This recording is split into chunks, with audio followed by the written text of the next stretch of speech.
अस्सलाम वालेकुम, कैसे हैं आप सब लोग? और ये ट्रैफ़िक जैम आप लोग पहचानिए कि किस जगह का है।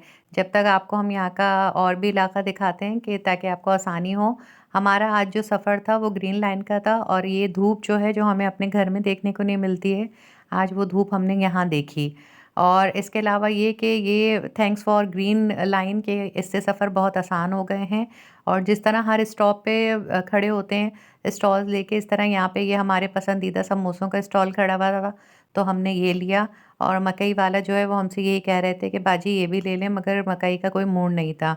और इसके अलावा जो आज का है ब्लॉग वो बेसिक है ये बर्गर वाले अंकल के लिए, क्योंकि ये जो बर्गर वाले थे ये बड़ी अच्छी तरह बड़ी तेज़ी से बना रहे थे और मुझे उनकी प्राइस भी बड़ी सही लगी। यानी जो हम लोग लेते हैं अपने इलाके में बर्गर उस मुकाबले में सही लगी।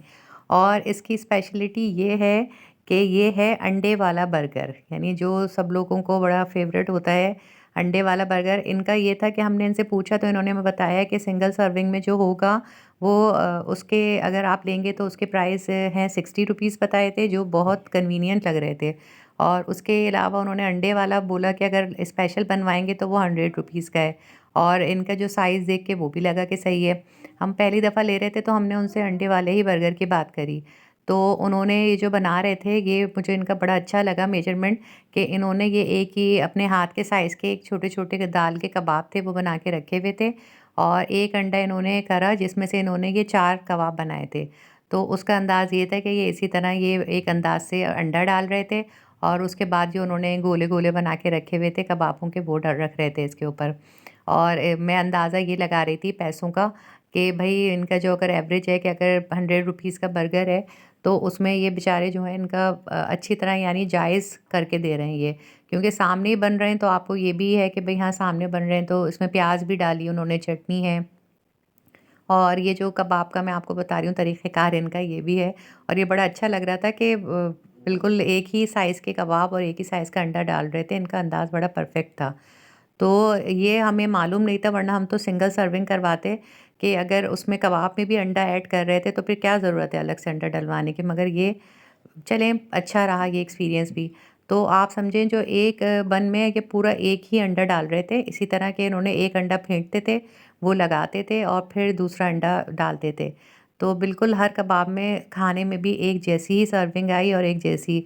इन्होंने 2 कबाबों में डाल दिया था जो इनका होता है अपना तरीक़ाकार केचअप, मगर इनको मैंने मना किया कि मैं आपसे कहना भूल गई कि केचअप जो होते हैं ये खुले केचअप ये इस मौसम में बहुत जल्दी आपका गला पकड़ते हैं।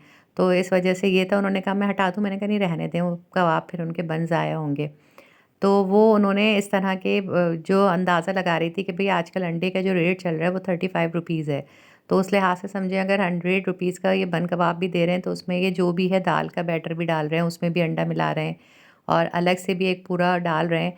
और अच्छा इनका हेवी सा बर्गर था, चटनी भी है और प्याज़ वग़ैरह भी, आजकल तो हर चीज़ का ही है।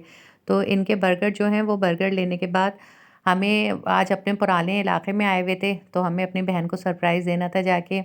और यहाँ पे तो भई जुम्मे को बहुत ही बुरा हशर होता है, यानी जो कहीं इलाकों में कम या ज़्यादा आती है गैस, यहाँ तो बिल्कुल भी नहीं आ रही है।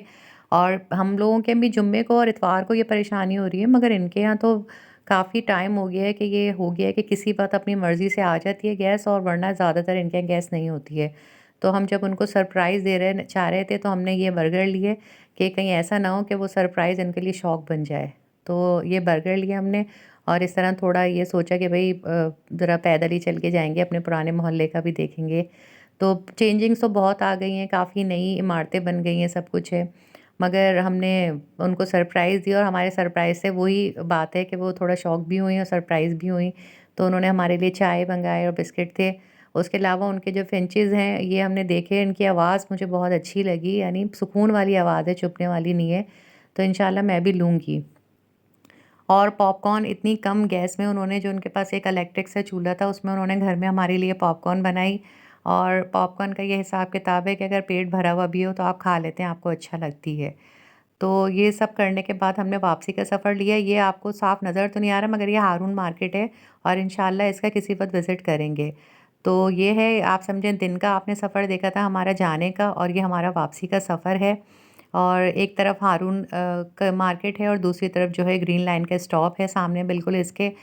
तो उसके बाद ये आपको आमना-सामना भी दिखा दिया हमने और इंशाल्लाह घर पहुँचेंगे खैरियत से। अल्लाह हाफ़िज़, फिर मुलाकात होगी।